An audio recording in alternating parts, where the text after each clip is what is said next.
You will hear a number of different recordings, and you'll have to answer questions on what you hear. There will be time for you to read the instructions and questions, and you'll have a chance to check your work. All the recordings will be played once only. The test is in 4 sections. At the end of the test, you will be given 10 minutes to transfer your answers to an answer sheet.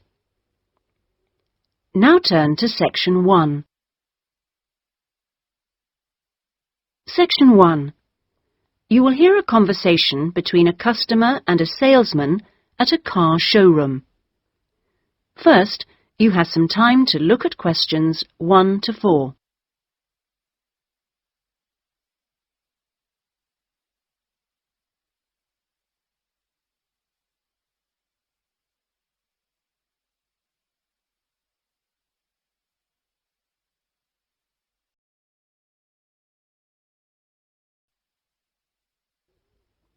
Now we shall begin.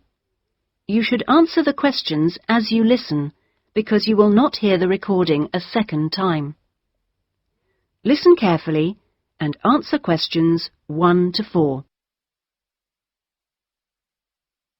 Good morning. Please take a seat. How can I help you? Well, I'm thinking of buying a new car, and I'd like some advice. Sure, yes. Had you got any particular make in mind? I'm interested in a leader. I've had one before and liked it, but I haven't really made up my mind. Sure. We've got various models. Right. What about the engine size? Any ideas? The one I've got at the moment's a 1.2-litre engine, but I find it a bit slow on long journeys. I'd like a bit more power this time. A 1.4 should do. I don't think I need a 1.6 or anything. Right. Well, I think the model you're looking at is the Max. Here's a picture. Oh, yes. Have you got one in? Yes, I'll take you to have a look at it in a minute. I'll just get a few more details. Is there anything else to do with the engine? What kind of gear change do you want? I presume you want a manual. I'd want automatic. I've never driven a car with manual gears. Right. Well now, here's the colour chart for the Max. Have you given that any thought? This blue's very popular at the moment. Yes, it is nice. I like blue. What's it called? Royal? Yes. But actually, I think I prefer this lighter shade here. Sky. Yes, that's popular too. I think I'll go for that. You might have to wait a week or so for that colour, but I assume that'll be okay. Oh, yes, fine. Well, we can go outside and you can have a good look at one, and perhaps take it out. But first, can I just ask you about finance? The cash price is going to be somewhere in the region of 7,500. How would you like to pay? Are you in a position to pay cash, or would you need credit? I'd like credit, provided the terms are reasonable. Well, you can discuss that with my colleague in a moment. We have various arrangements. And would you be interested in us taking your present car as part exchange? Yes. Okay, fine. So I'll just need some details from you, and then we can do a valuation. Is that okay? Fine, yes. Before you hear the rest of the conversation, you have some time to look at questions 5 to 10.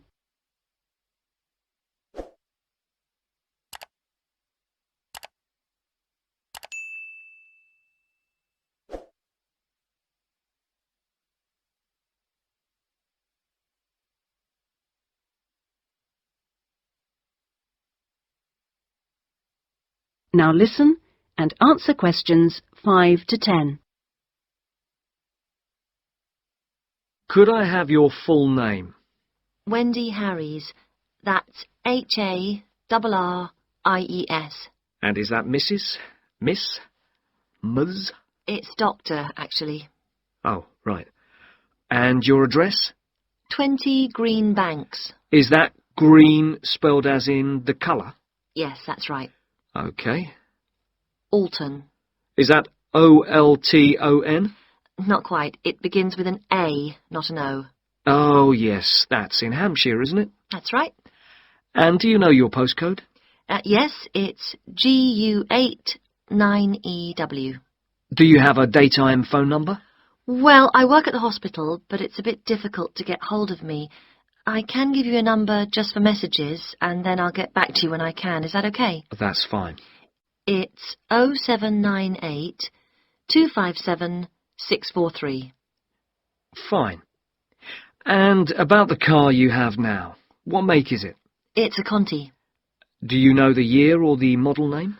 I think it's 1996, and it's called a Lion, like the animal. Then it must be 1994, because they brought out the Fox after that. Oh, right, yes. Mileage, roughly?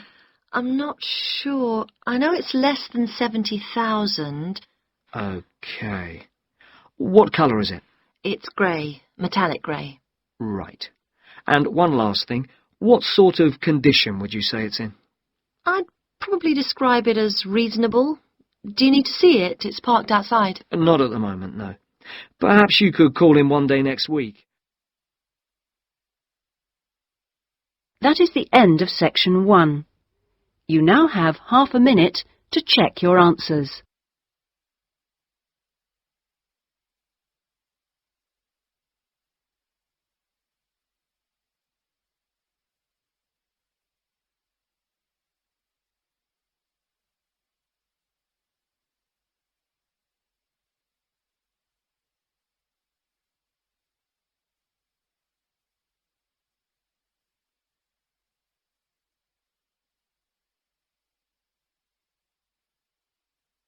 Now turn to Section 2. Section 2. You will hear an admissions officer from a UK university talking to a group of postgraduate students in a university abroad about applying for a place at his university. First, you have some time to look at questions 11 to 15.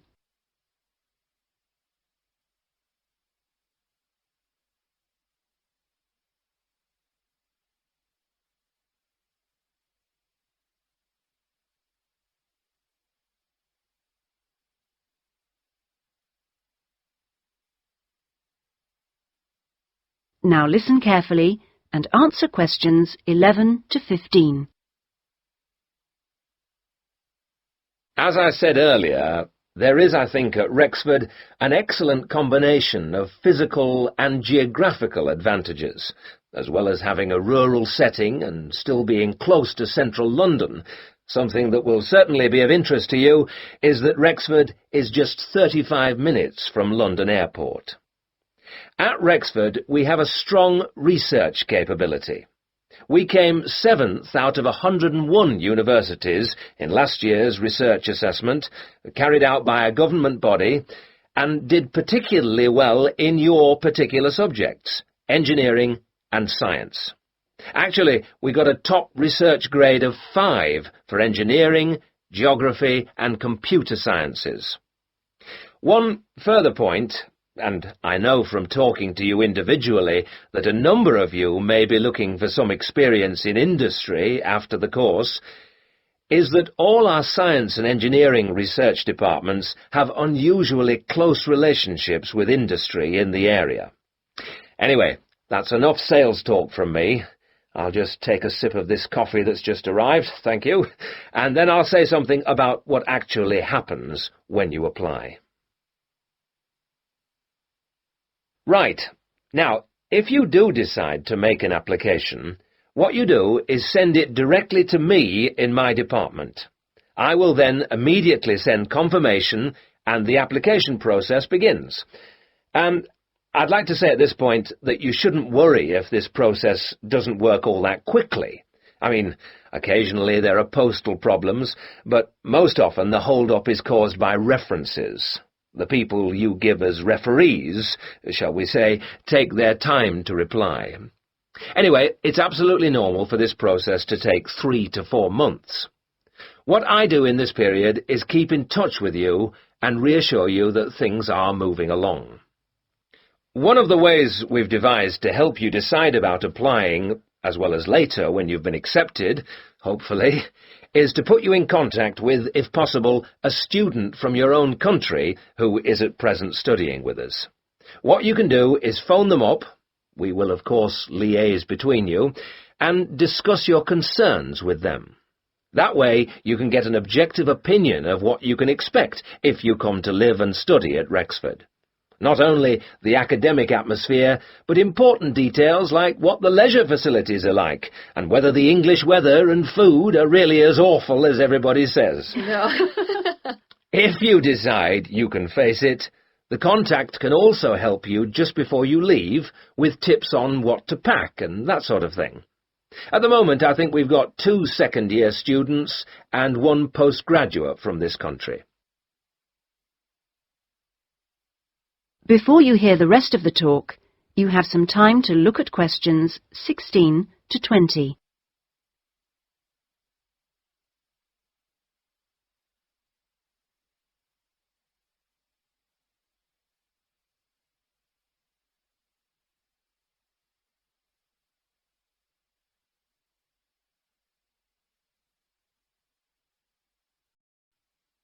Now listen and answer questions 16 to 20.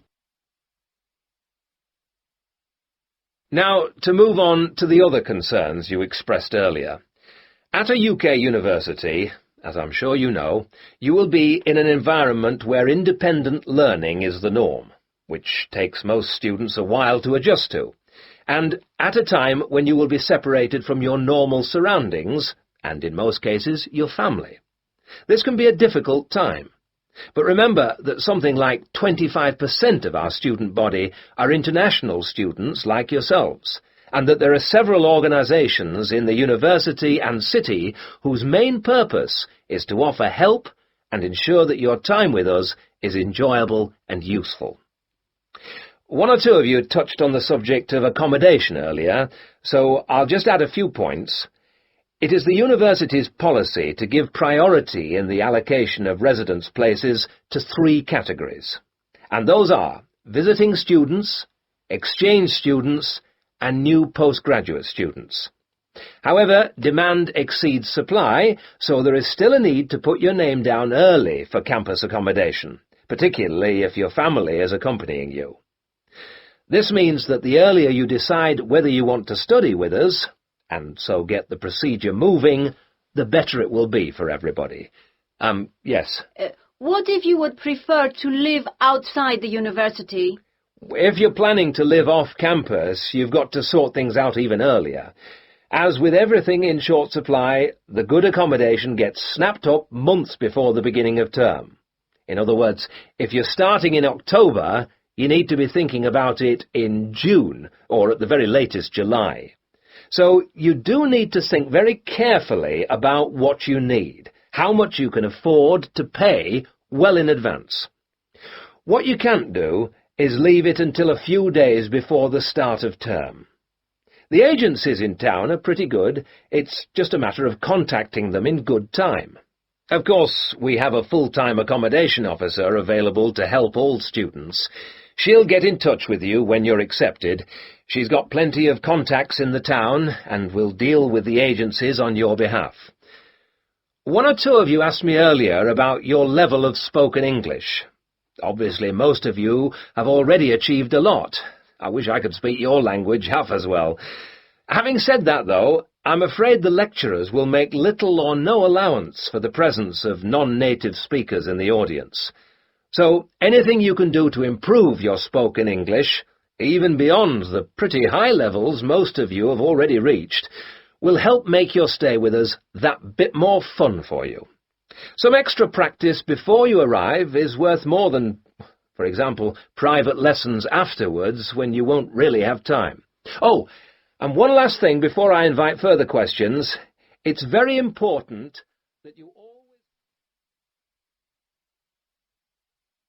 That is the end of section 2. You now have half a minute to check your answers.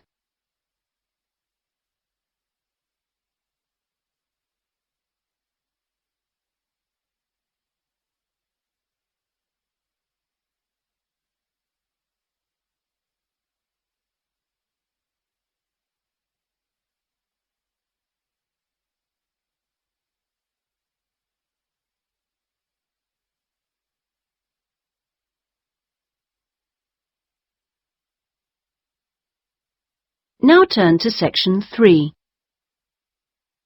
Section 3. You will hear two friends discussing a course they have just done. First, you have some time to look at questions 21 to 27.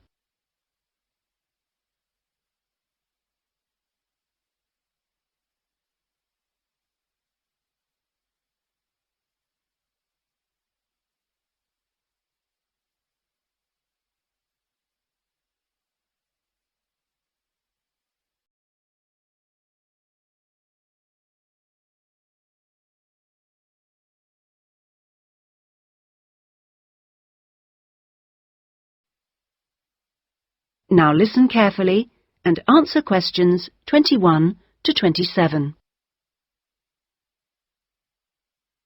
Oh, Ben, I just remembered I never filled in that form for Nick. Ah. Did you do it? The course feedback form. Yes. If you want, we can do it together. I've got mine here. Is that okay? Yeah. Okay. Let's have a look then. What do we have to do? Let's fill in the top first. Let's see. Course code. It's communication in business. Okay. Communication in business. I do know that, but what's the code? CB16 something. CB162, isn't it? That's it. Okay. And dates. When did we start? I remember my birthday's on May 4th, and it was the day after. It must have been May 5th. Gosh, doesn't seem that long ago, does it? No. And we finish at the end of this week on Friday, so that's July 15th. 16th. Oh. Monday was the 12th. Yeah. Right, that was the easy bit. Now, let's have a look. Please give your comments on the following aspects of the course. Okay, what's the first one? Oh, course organisation. What do you think? Clear. It was, wasn't it? Yeah, I think the organisation was clear. Okay, anything else for course organisation? It was a good thing he gave us the course outline at the beginning in the first session. That was useful, so I'll put that down, shall I? Yeah. Now, going on to suggestions for improvement, one thing that wasn't so good, I think we could have done a bit more work at the beginning. I mean, at the beginning it seemed dead easy. Yeah. I thought it was going to be really easy, and then all of a sudden in the second half of the course, we got a whole load of work. Yeah. Reading to do and essays and things. Yeah, it'd be better if it was more even. Okay, now, course delivery. Does that mean teaching? Yeah, I suppose so. Well, what I thought was really good on this course was the standard of teaching. Actually, I mean, some of the teachers were better than others, but the standard generally was fine. Much better than other courses I've been on. Yeah, I agree. Let's put that then. Okay. What about suggestions for improvement?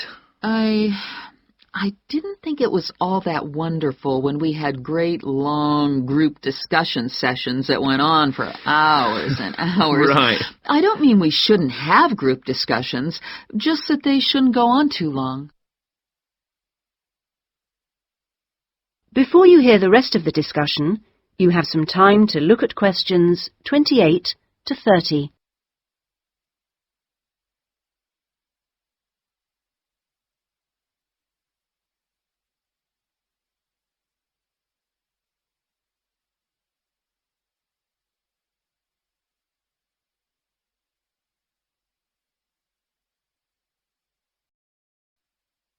Now listen and answer questions 28 to 30. Now, on to materials and equipment. Oh, now, what was good about some sessions was the handouts. Yes, I thought all the handouts were good, actually, and some were great, with website addresses and everything. One problem, though, with materials was the key texts. Yes, there just weren't enough copies on reserve in the library. And if you can't get the key text before the session, how are you supposed to do the reading? Yeah. And not enough computers. You have to wait ages to get one. Okay, testing and evaluation. Well, I don't know. It's hard to say until we've got our written assignments back. Oh, Don't talk about it. I only got mine in yesterday. It was a real struggle. Oh, I hate to think what mark I'll get. Yeah, but at least we've done the oral presentation. I thought that was good, the way I got my feedback really quickly. Yes, it was. And I liked the way we knew what would be evaluated on.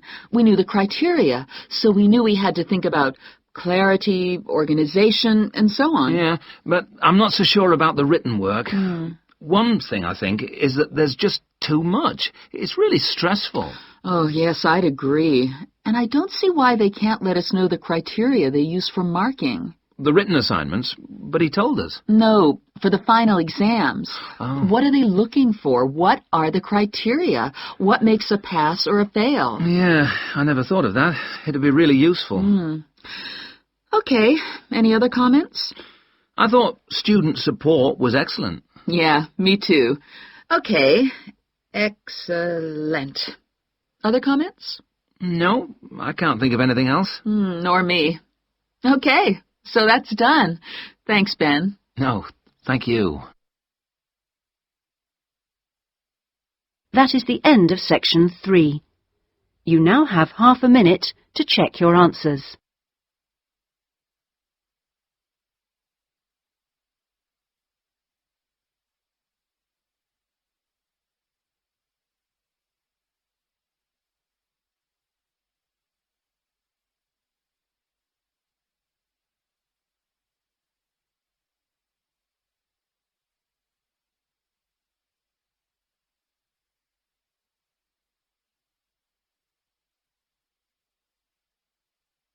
Now turn to section 4.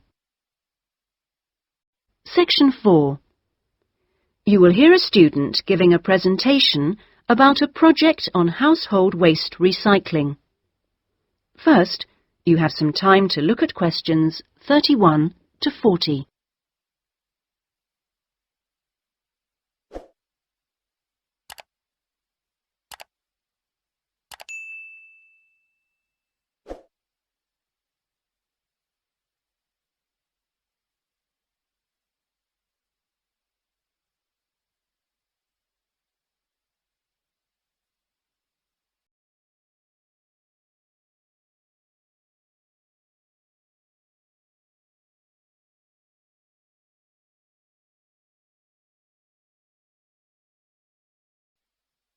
Now listen carefully and answer questions 31 to 40.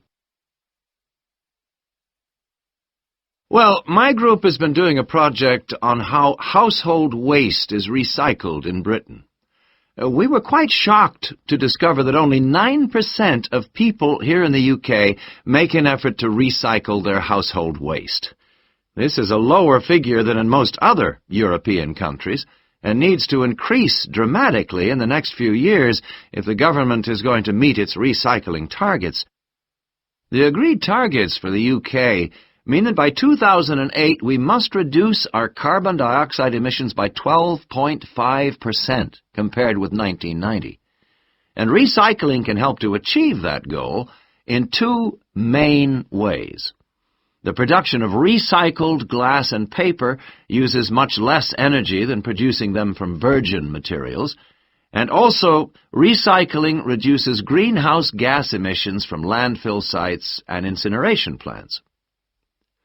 As part of our project, we carried out a survey of people in the street, and the thing that came up over and over again is that people don't think it's easy enough to recycle their waste.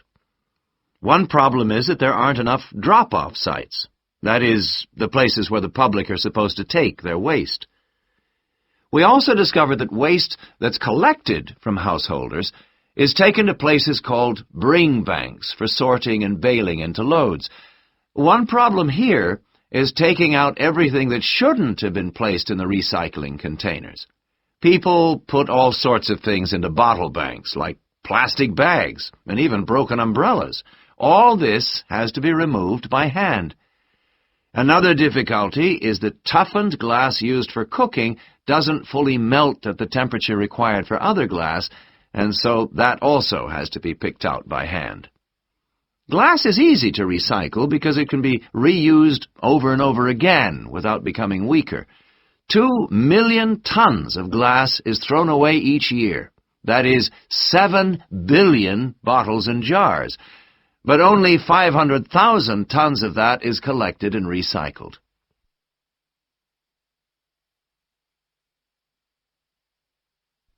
Oddly enough, half the glass that's collected is green, and a lot of that is imported, so more green glass is recycled than the UK needs. As a result, new uses are being developed for recycled glass, particularly green glass. For example, in fiberglass manufacture and water filtration. A company called CLF Aggregates makes a product for roads, and 30% of the material is crushed glass. For recycling paper, Britain comes second in Europe with 40%, behind Germany's amazing 70%. When recycling started, there were quality problems, so it was difficult to use recycled paper in office printers, but these problems have now been solved. And Martins, based in South London, produces a range of office stationery which is 100% recycled, costs the same as normal paper, and is of equally high quality. But this high quality comes at a cost in terms of the waste produced during the process. Over a third of the waste paper that comes in can't be used in the recycled paper, leaving the question of what to do with it. One firm, PaperSave, currently sells this to farmers as a soil conditioner, though this practice will soon be banned because of transport costs and the smell, and the company is looking into the possibility of alternative uses. Plastic causes problems because there are so many different types of plastic in use today, and each one has to be dealt with differently. Packrite recycles all sorts of things, from bottles to car bumpers, and one of its most successful activities is recycling plastic bottles to make containers which are used all over the country to collect waste. The Save a Cup scheme was set up by the vending and plastics industries to recycle as many as possible of the 3.5 billion polystyrene cups used each year. At the moment, 500 million poly cups are collected, processed, and sold on to other businesses such as Waterford, which turns the cups into pencils, and Johnson & Jones, a Welsh-based firm, which has developed a wide variety of items, including business cards. Well, to sum up, there seems to be plenty of research going on into how to reuse materials. But the biggest problem is getting people to think about recycling instead of throwing things away. At least doing the research made us much more careful. That is the end of section 4. You now have half a minute to check your answers.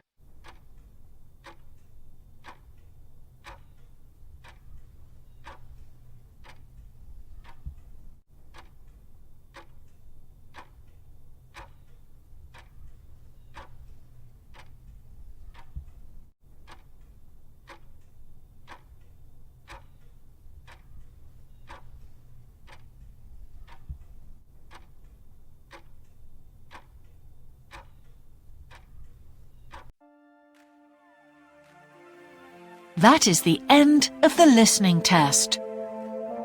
In the IELTS test, you would now have 10 minutes to transfer your answers to the answer sheet.